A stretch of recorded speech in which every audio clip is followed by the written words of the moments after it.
I never liked working for other people. I never really never never sat peacefully in my mind. I I gotcha. always wanted to do my own thing, you know. Hey everybody, I am Ben Weiss and this is Humans of Flippa. I'm joined today by a longtime user named Chris coming to us from Sydney, Australia. How you going, Chris? Oh, I'm going good, mate. Thanks for having me. It's great to be here. Absolutely. I was just telling you a little bit off camera, but I heard your story from one of my colleagues here, one of our account managers, and it's incredible. And I'm excited to hear it today. It seems like we always preach around here, like own your future and, buy these opportunities and really make a life. And once in a while, we get to meet someone who seems like they've truly done it. So I'm as excited as hopefully everyone watching is right now to learn a few things. But to get us started off, well, why don't we just begin a little bit like, like a few days before Flippa became part of your life? Like what were you doing? Like what were you trained to do? What was your job? What was going on? Yeah, great question. So this journey started for me back in, it was late 2016. I'd been working as an IT project manager for the best part of 10 years Huh, prior to that point. So that had been something I'd sort of fallen into 10 years before. And I right kind on. of worked my way up to the top of that sort of field. I was working as a contractor. I was getting paid fairly good money, but I wasn't fulfilled by the work. Um, so it was quite technically interesting. It kept my mind busy, but there was no real sort of sense of fulfillment there. Right. I'd always wanted to work for myself, and basically, around that time, I've been really wanting to get into making money online. I'd been looking into it for a few years, and I basically took the plunge. I remortgaged my house, and I decided, um, okay, today I'm going to quit my job. Um, I had about $250,000 in equity on my house. Because luckily at the time, the Sydney property boom was sort of going up, so Right. I had some nice equity in my property. I remortgaged my property, and I decided to go and basically jump in the deep end of the swimming pool and try and make money online, right? So this was late 2016, um, and I basically had a big pot of cash and a ticking time bomb. And so around that time, I was trying to make money online with affiliate marketing.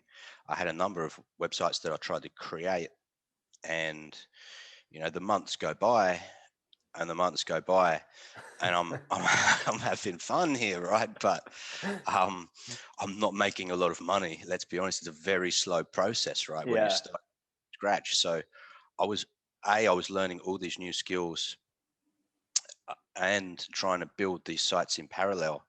I had multiple little projects on the go, and as the months went by, I could see, okay, well, I'm actually starting to make money here, but it's only a few dollars, right? I'm making a few dollars here. Okay, the next month, oh wow, I've made $20 this month. In the meantime, my living expenses are, obviously to live in any part of the world isn't cheap, but here in Sydney, the living costs are Yeah. astronomical. So my funds are going down each month, and I'm thinking, okay, I need to do something dramatic here Yeah. because Right. if I just keep going on this trajectory, it's going to take me 3 or 4 years to get these sites to a point where they've got any kind of meaningful income that I could live off. Right. Absolutely. So Um, were these all sites that you had built yourselves, or were yeah, any? I started trying to build these sites in late 2016, and Yeah. So you absolutely know, from scratch. from scratch, Yeah. as a completely naive internet marketer. Well, you got to And try. You got to start yeah, somewhere, you got to start somewhere, right? right? And so that's when I came across Flipper, and I was cognizant of the fact that I needed to invest. I needed to buy something. I need to Okay. buy a site so that I could basically get a leapfrog over that timing process. So I could basically leap ahead several years. and get the traffic. So that's basically what I did. I made the decision to invest in a, a reasonably large asset on Flippa at the end of late 2016. That was about a $200,000 purchase. I bought a content site on Flippa at the end of 2016, and that was amazing because I then had the traffic. So all the techniques I've been learning, the email marketing, the affiliate marketing, content marketing, I could suddenly apply those techniques to traffic um, that was existing and that already was it monetized already. Right. Um, so I basically Instead bought of having to myself. create traffic and monetize it, all you had to do was use the skills you had because the Yeah, traffic was there. it was a shortcut. It was a short way of making a shortcut. Um, and I knew that would. I kind of had faith in that process because a few months prior I'd done a little test, and I bought a very small property on Flippa for $420. Yeah, I wanted to ask you about that because you made a mention Yeah, in our communication. Something that was just $400. I was curious about what that was. it was a nice little one. It was a nice little content site written by the original owner, who was passionate in this niche. It was relating to dyeing, natural dyeing. So Oh, dyeing interesting. products with like onion skins or avocados or That is various. one of the weirder content sites I've heard of. All right. You can find it's all out there, right? It's all out there, but um, there's a market for this area, and I I bought it for $420. I was able to do some basic modifications, some on-page SEO. I put an ebook on there. Uh, I Did added you some did you write that, or were you outsourced that or something? How'd you? I mean, such a weird topic. It's a great question. I did a lot of research, and I wrote it myself. Very I cool. did a lot of research and wrote it myself. Um, I did the 30-day money back guarantee, and um, and away we went, and that was quite popular. Huh. And um, yeah, in between the Amazon affiliate links, the ads, I then sold that site for $3,500, and I knew, right? I knew if I can do Right. that at this scale, then I can repeat that process at a larger scale. Yeah, I love that. Yeah, and that could be something that I then knew. Okay, this could work for me, and that's when I basically then went all in. Um, and since then, I had like 5 acquisitions on Flippa. Um, So wait, going back, did you did you actually go from a $420 purchase to a $200,000 purchase? That was your yeah, step. that was my step. I don't usually recommend that to people. I'm No, glad it worked out for you.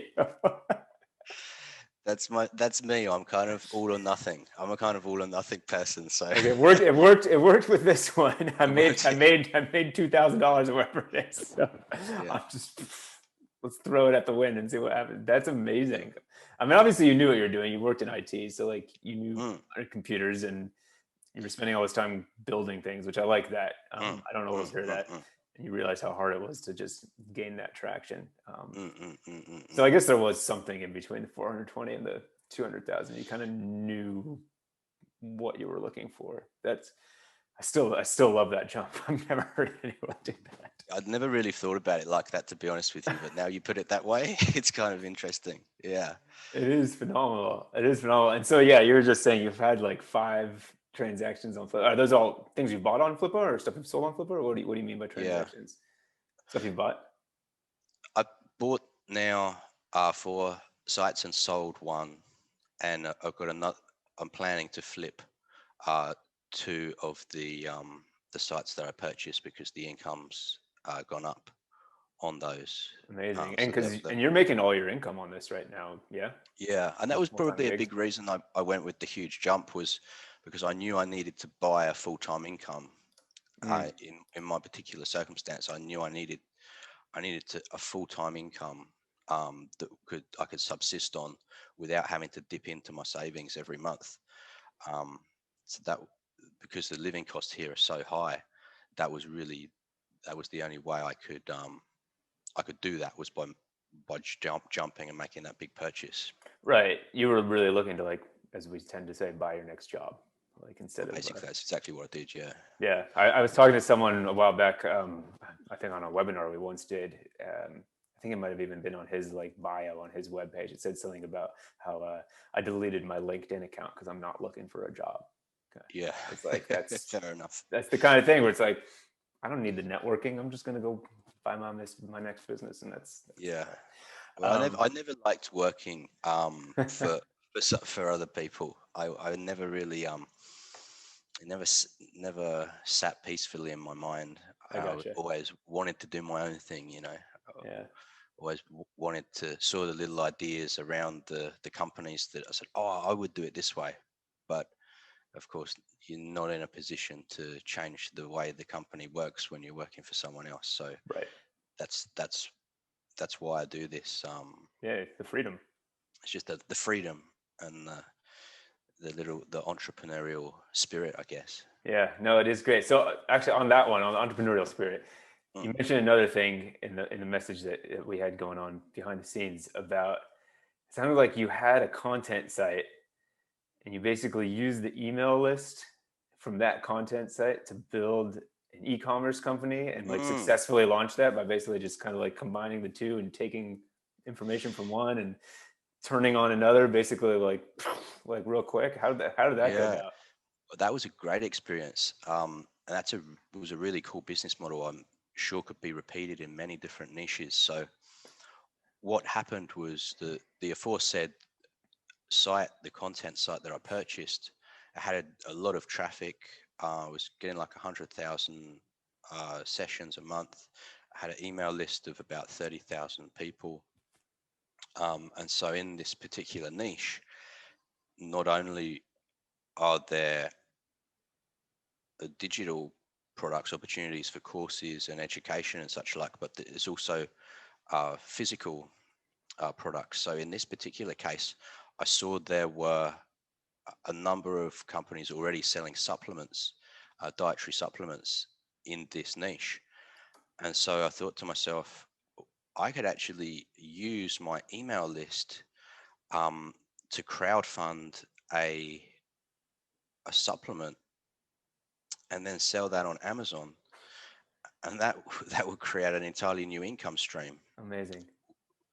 which was really cool because it diversified the risk of the site as well. Because I was then no longer dependent only on Google and Facebook. I then had a third counterparty, Amazon, that was bringing in income as well. So that was a really good business model. Um, Absolutely. I so, love so that.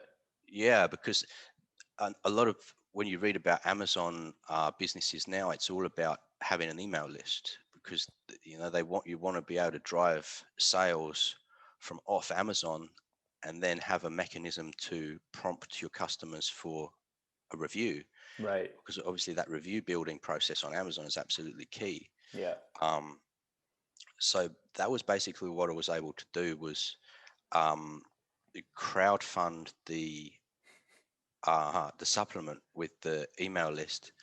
So we were able to raise about 35K, 35 grand US on the crowdfunding platform, and that gave us uh, the money to manufacture the supplement Right. and basically create the listing on Amazon.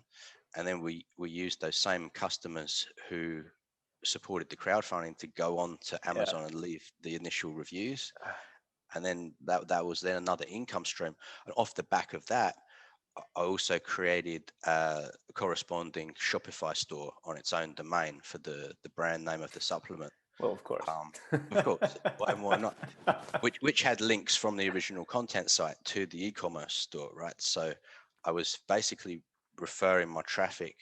So I'd have the sort of call to actions and the content marketing storytelling side of the conversion funnel on the content site and would then refer the traffic across to the Shopify store for the actual e-commerce conversion of the supplement.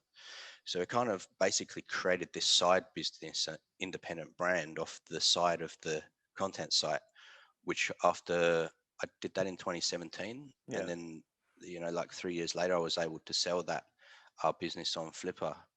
Um, and keep the original content site. Right. So that I thought that was a really interesting monetization strategy, and probably could be applied to a lot of um, different niches. Because there's a lot of different niches have a lot of people probably already selling physical products via Amazon affiliate links, and it's not a far stretch to go to say, okay, well, I could get that manufactured in China. Um, Look at the competition on Amazon, see like how many pages of 5-star reviews there are, because oftentimes in your niche you might even be able to get onto page one of Amazon um, just by getting the product manufactured and with a few reviews, and then that's a completely separate income stream. Yeah, um, that is cool. I always talk to people, and we see it sometimes. People kind of creating synergy out of businesses, but mm, it's not always at that level of what you did. A lot of times, it's mm, maybe different content sites that are playing off each other and kind of linking back and forth. But like to be mm, able to literally start an e-commerce business mm, because you've got this you know backlog of email lists or whatever mm. contacts from this content. I love that. And then you sold it later and got And then, rich. and then I sold it on Flippa as well. It was a great experience. God, It wa- okay. How many more businesses do we want to talk about? yeah. I'm looking at this list of like notes I have, and I'm like, what's this Aussie counseling business that you bought? What you said just sometime last year, and it's already up 70%. What's going on there? That was a great business. That was a really good business. And I've always had an interest in sort of mental health and psychology as well.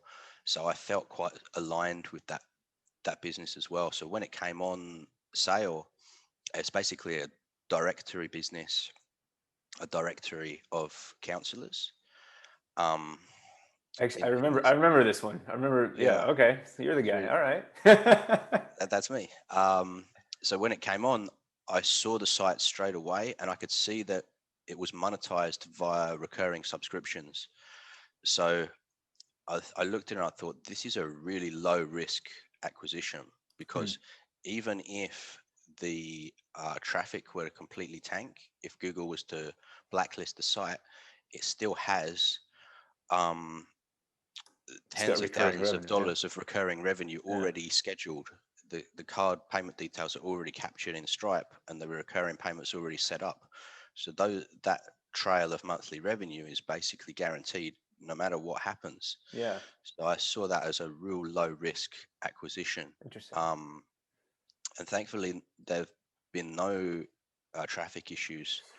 Um, and what I was able to do with that one was just make two really simple changes to the site.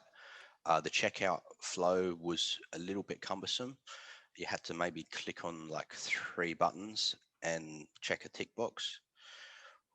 I changed that so you had to click on one button and there was no checkbox, and that boosted the conversion rate by over 0.5%. And so between that, and they also had the previous owner had an email list. They've been sending out this lead magnet, gathering email addresses, and sending out a nurture sequence, but there was no real drive to convert those leads after that. So I started doing some basically every 6 or 8 weeks, I'd run a promotion, like a sale or something, special offer. And so between doing that, which was just basically sending 1 or 2 emails a month, and the checkout, optimizing the checkout flow, we basically doubled the revenue of the site. Um, and and that really came at a probably, I mean, it's a sad set of circumstances, but the demand for counselling happens to have risen as Uh, well, um, yeah. because People of the stuck at home pandemic. and whatnot. Yeah. Yeah, which is sad, but it also had a increase in demand for this sort of services. Yeah. That makes So that sense. one, yeah, so that was a profitable acquisition. I'm planning to. I bought that about 7 8 months ago, and I'm planning to run the site for another 4 months until I've owned it for a year. So I've got 12 months of consolidated financials, and then I'll probably offer that business for sale um, as well, which would be a profitable flip. Yeah, that sounds amazing. I do like the idea that you're, you know, run it for a year or so, have, Mm. you know, kind of some trustworthy numbers that people can look at, because everyone's always looking for that. No one wants to know what happened last month. They want to know what happened the last 12 months. Yeah, I'm Makes a always big like that. difference. I'm Man, always like that. Yeah, yeah, and it's nice to have your own financials. That so if someone asks for 12 months worth of financial, you can put your hand on your heart and say, "Well, this is exactly what's happened for the last year." exactly. Um, Opposed to saying, well, you know, this happened for 2 months and like it'll probably keep happening, but I don't have any proof of that. yeah, yeah, absolutely, Yeah. absolutely. All right, let's jump into one last site that you mentioned on here. Probably a smaller one, I Mm. imagine. A 22-year-old content site that you kind of brought back from the grave. What's going on there? Wow, yeah, that was one of my favorite ones actually. It was a real diamond in the rough. So what happened was one morning I got the notification email from Flippa because I have the notifications set up. I probably like most people. Everyone should do Yeah, do it. That's a key in purchasing on Flippa, right? Because when the gems come up, you really need to dive in quick before somebody else sees it and starts a conversation with the owner, because they will sell fast, right? So I bought this. I managed to. What happened was I got the notification email and I saw it was like started in 1994 or something. And I always look for old sites with a lot of authority. So I was put it into RFs and I could see the domain authority was off the charts. And I looked at this site and it was literally from the 90s. It wasn't on WordPress. It was in like plain it. Like a HTML. It had GeoCities this. site or something. It was literally looked like GeoCities. It's a blast from the past, isn't it? GeoCities, yeah, it was literally like GeoCities. Had all these pixelated little owls all over the place, and literally like retro graphics in 8-bit colors. And but I think because of that, it had quite high engagement metrics as well. So the time on page was like nearly 2 minutes. I mean, the People average staring at the session, pixelated average. owls. I think they were just fascinated. I think they were just fascinated with it. And the standard of content was very high as well. I'll add Right. it was written by a real expert, um, and so it was very high quality information, but very very old. Um, and what happened was I saw a notification half an hour. So I could see the email came in half an hour ago. So I click on the link, and the listing's not available. So I'm thinking, what's happening there? But I emailed the seller, and he listed it and then decided it was such a good site that he didn't want to sell it anymore. So he took the listing down. So then I had a private dialogue with the seller over a couple of weeks about the site, the history of the site, and he was getting more and more reluctant to sell. So in the end, I asked him like, "What's the price to buy it now? What's the price?" And he gave me the price. It was quite a high multiple because the site wasn't earning anything at the time. It wasn't Right. monetized. There Yeah. were no ads. He'd taken the ads down a few years before because the traffic had been slowly declining Right. for like 4 years. But I knew if I could just renovate that site, migrate it to WordPress, fix all the broken links, optimize all the titles, optimize the site structure, I knew the traffic would return. So that's basically what I did. Optimized all the on-page SEO. I migrated it to a WordPress theme. I added like almost 1,000 images from Shutterstock, Oh wow. professional images to improve the experience. I um, structured all the menus and such like, so the link authority was flowing through the page is better. I left. Did you keep the 8-bit owls? I wanted to. I left a few on there as sort of token owls on certain pages because I thought they were cool. But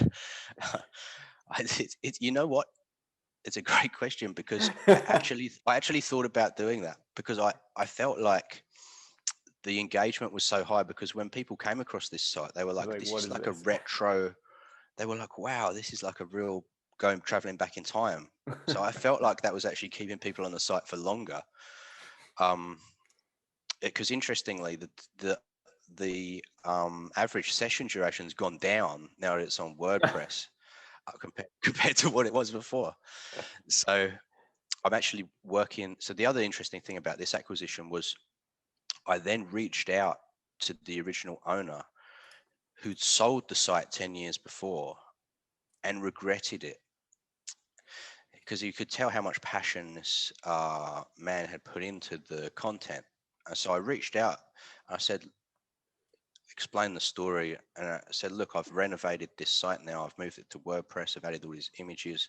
I'd like to let you know because I all transparency is key on the web, right? So I needed to keep this man's information as the author because Mm. he was the original author of the content. Um, it's only proper to keep that. So I wanted this guy to check the author profile and make sure he was happy with the way that I'd represented him on the site. I got into a conversation with the guy. It turns out he regretted selling the site. So I ended up selling 49% of the site back to the original creator, which was great for me because I immediately got 50% of my investment cash back, which minimized my risk in the transaction. And then in return, it, the he now creates all the content, new content for that site f- free of charge. And So you're just managing I've things. I'm now it's very very low touch. I basically just look at it once a month or so, adjust a few different settings on the ads, or add some additional um, optimization, or slowly testing different optimization strategies Right. to increase the engagement, to increase the traffic Yeah. um, That's over time. phenomenal. But yeah, it's a nice little site. It brings in uh, you know, right now it just brings in a few $100 a month from ad revenue. Um, but the great thing about that site is it's got such huge domain authority. Um, we're going to create some new Amazon affiliate pages for Mm. products that are popular in that niche, and we believe because of the domain authority is so high and the keyword difficulty for those keywords is relatively low, we believe we can rank on page one almost immediately. Wow. Um, so once we initiate those income streams, that's a great monetization strategy as well for that one. I love it, man. You got just this never-ending list of beautiful stories and beautiful sites. I will ask you just one more question before we leave, and that's what Sure, I man. ask everybody. Mm. And I'm really intrigued by you because you, like a lot of people in Flippa, you had this 10-year career working for someone else, then you bought a $400 site, then you bought a $200,000 site. Now who knows what you're doing next? But what's your perfect day look like now? You're working for yourself. You're operating all these digital domains. What's life like? What do you want out of life? Great question. For probably my perfect day as it is now is I get up, I probably take a walk down by the beach, um, not necessarily on the beach, but maybe by the side of the beach and just walk along, get some exercise, some fresh air, start the day with some movement, generate some movement, maybe come home, have some breakfast, check some emails, on an ideal day, I'll obviously check my conversions that have come through overnight, see how much money I've made overnight. Watch the money, ching, ching, Which ching. I got watch them cha-ching, cha-ching, watch the Shopify conversions come through. Obviously, it's the ideal day, so I've made several $1,000s overnight. So then I can sort of sit back and say, okay, well, today I'm gonna identify my objectives for the day, and I'm going to try and be really efficient. So I'm not going to have a day where I'm grinding through some monotonous task, which obviously you have to do sometimes, but this is my ideal day. So I'm just going to work on a couple of low touch items that'll maybe have a greater flow on impact So getting as much value out of as little time spent as possible. Like that. So like, you know what I mean? Like, what's the one thing I can do today that's going to make the biggest impact um, For in my sure. business? So For sure. I'll maybe adjust the setting for like half an hour, maybe on Ezoic, my ad platform. I'll switch the setting from balanced to revenue focused configuration, which should, in theory, Make you increase the ad tons of more revenue money. Yeah. every month. I'll do that for half an hour, and then maybe I'll go train some sports. I train Brazilian jiu-jitsu. That's one of my passions in life. So I'll go and train some jiu-jitsu, and then maybe come back, hang out with my kids for a few hours after school. Maybe go skateboarding or take them surfing, or just go for another walk around. And then in the evening, when they've gone to bed, I'll probably log on again, um, send some emails, check my conversions again, see how many more More. $1,000 have accrued since the morning. See how rich I am. That's the perfect day. Obviously, not every day goes like that, but No, I like that though, because you know what? I think through all that, what I heard is we were talking about right at the beginning. You want that freedom to kind of go out, enjoy life, smell yeah, the ocean air, get some exercise in, practice jujitsu. And you're a guy who likes to, we're talking a perfect day where everything's quite easy, but you're a guy who likes to go in and optimize things, yes, pull a few switches and see how it changes the world. And that's great. I love that. And it shows in what you've done with everything on Flippa. You've figured out a way to pull some strings and make stuff work. Probably wasn't as easy as you just made it sound, but No, it was. It's been a lot of hard work, but the good days like that do come. They do come. But yeah, you got to take the rough with the smooth. absolutely. But the more I learn on this journey, the better it gets. So I think they say it takes 10 years to master any skill. So I've been doing this now for 5 years, and I feel like, the longer you do it, the better you get at it. So it's definitely a business model you can live on, though, for sure. I love that. Well, thanks so much, Chris. It's been great kind of learning your story firsthand. I think so many people are going to be inspired.